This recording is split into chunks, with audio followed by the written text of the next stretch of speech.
MP में कांग्रेस को एक बार फिर से बड़ा झटका लगा है, जहां चुनाव आयोग से कांग्रेस को कोई राहत नहीं मिली है।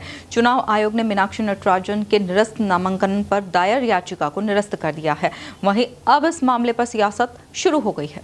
देखिए, ये तो बिल्कुल लोकतंत्र की हत्या जैसा हो गया है और मेरे ख्याल से बिल्कुल भाजपा जो है वो मनमानी पे उतर आई है। इसके पहले भी आपने देखा होगा इंदौर शहर में जो हमारे प्रत्याशी चले गए थे, तो इस तरह के वो चीज करते, चुनाव होने नहीं देते हैं। और यहाँ पर जो था वो तो पूरी जितने जितने मत चाहिए थे उतने मत थे और जीतने में कोई दिक्कत भी नहीं थी। जितने वोट चाहिए थे उस वोट से भी थोड़े 3-4 वोट ज्यादा थे। तो इस तरह की जो हरकत भाजपा जो कर रही है और पहले से प्लानिंग कर लेती है कि ये क्या करना है और कि नोटिस का सहारा लेके और इनका नामांकन रद्द करवा रही है, ये बिल्कुल ही सरासर मतलब पहले तो वोट चोरी था, अब तो सीट चोरी करने लगी है। मतलब कुछ ईमान धर्म रहा ही नहीं है। और ऐसे में पूरा जनमत की और लोकतंत्र जो है और संविधान संविधान भी जो है, इन सबको ताक पे रख के काम जो भाजपा कर रही है वो बिल्कुल इसके हम सब निंदा करते हैं। और एक महिला, वो भी एक गांधीवादी महिला जो कभी कोई चीज छुपाती भी नहीं है और बहुत ही अच्छा कैंडिडेट इस बार कांग्रेस ने दिया था और उनमें जीतने में कोई वो दिक्कत ही नहीं थी। और आज तक मेरे मेरे जीवन के इतिहास में तो इस तरह का चीज देखा नहीं है।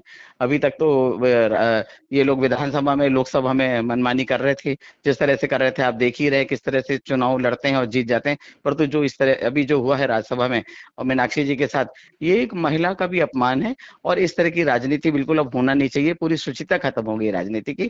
मैं इसकी जितनी निंदा की जाए उतनी कम है। और मैं अब कांग्रेस जो है वो जाएगी, हाई कोर्ट भी, सुप्रीम कोर्ट भी जाएगी और मैं सोचती हूँ कि शायद सही निर्णय आए कुछ। हाँ, जब 3 सीट है, 2 उनकी हो गई, उन्होंने जिसको खड़ा करना किया, जो भी करना है, तो तीसरा सीट पे खड़े करने का उनका वो ही नहीं था। मतलब कुछ नियम ही नहीं है। मतलब आप, इसका मतलब है कि कोई मन में कुछ गलत है, एक राज्यसभा का सीट बढ़ा के वो क्या कर लेंगे अभी। और किस तरह से पूरे देश में माहौल है। तो मैं तो प्रदेशवासियों से और देशवासियों से ये कहना चाहती हूँ कि भाजपा मतलब उनका कुछ ईमान धर्म नहीं और कितने नीचे तक के वो जा सकती है। वो आप देखें, कुछ भी करके, तोड़ जोड़ मरोड़ करके और कहीं भी कुछ बोल के कोई भी नोटिस का हवाला देके, वो नोटिस तो ऐसा है जिससे राज्यसभा का नामांकन रद्द होने का कहीं दूर से दूर तक कोई वास्ता ही नहीं है। और इस तरह की जो हरकत करना है बिल्कुल वो नहीं है। और हम क्या पूरे सब पूरे प्रदेश के वासी भी देखें कि किस तरह भाजपा कार्य कर रही है और आगे आने वाले समय पे वो सोचे विचारे। एक राज्यसभा सीट लेके भी वो क्या कर लेंगे इस तरह से जो हरकत कर रहे हैं सीट चोरी की। तो ऐसा तो कुछ चुनाव उनाव सब बंद कर देना चाहिए, कुछ होना ही नहीं चाहिए, सब पूरा भाजपा ले ले और आराम से बैठ जाए। तो ये जनता को अब देखना पड़ेगा। और हम पूरी कांग्रेस अभी सड़क पर ही है और इस सब की निंदा भी कर रहे हैं और घर घर तक बात पहुंचाए जाएंगे। मैं मीनाक्षी जी के साथ हूँ। मैं चाहती हूँ कि कल कुछ सुप्रीम कोर्ट है कुछ अच्छा फैसला लाए।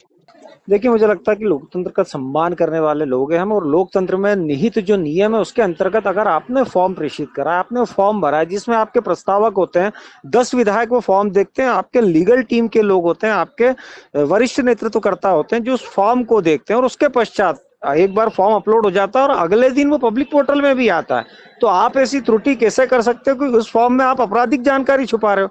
दूसरी तरफ है कि उसमें एसेट्स के लिए फॉर्म ए और बी होता है। ए फॉर्म में आप एसेट्स की जानकारी देते हैं और बी फॉर्म पे छुपा लेते हैं। तो इस तरह का दुष्कृत्य करने का कार्य तो आप लोगों ने करा है। दूसरी तरफ है कि उस जो केस था, जो एक केस हैदराबाद की कोर्ट में लंबित था, उस केस को ना शो करने का कारण क्या था? एक महिला कार्यकर्ता ने कांग्रेस के वरिष्ठ नेतृत्वकर्ता पर इनकी उपस्थिति में आरोप लगाया था और इन्होंने कोई एक्शन नहीं लिया था, तो इनको भी जो है सम्मन कोर्ट से जारी हुए थे। तो एक लीगल प्रोसेस थी जिसको इनको अपने फॉर्म में प्रदर्शित करना चाहिए, क्योंकि लोकतंत्र में यह हर व्यक्ति को निर्देशित है कि अगर आप फॉर्म भरेंगे तो उसमें आपको एफिडेविट में सभी जानकारियां देनी होगी। और मुझे लगता है कि ये तो पूर्व में भी हो चुका है। जब खजुराहो में इनका फॉर्म निरस्त हुआ था, जब जो है आपके 2 विधायक जो गलत जानकारी देने के चक्कर में जिनकी विधायकी जाने की अवस्था चल रही है, और उसके बाद में और फिर जानकारी दे कौन रहा है? कांग्रेस को तो अपने भीतर जो लोग बैठे हैं और जो इस तरह का दुष्कृत्य कर रहे हैं, निश्चित रूप से सबसे पहले तो उन पे आरोप लगाना चाहिए। जब एक दिन पहले 8 तारीख को फॉर्म भराता है, 2 दिन बाद उसकी जानकारी सार्वजनिक हो जाती है, पोर्टल के माध्यम से सामने दिखता है, और उसके बाद में अगर भारतीय जनता पार्टी पर आरोप लगाया जाता है, तो मुझे लगता है कि ये कांग्रेस का चरित्र है।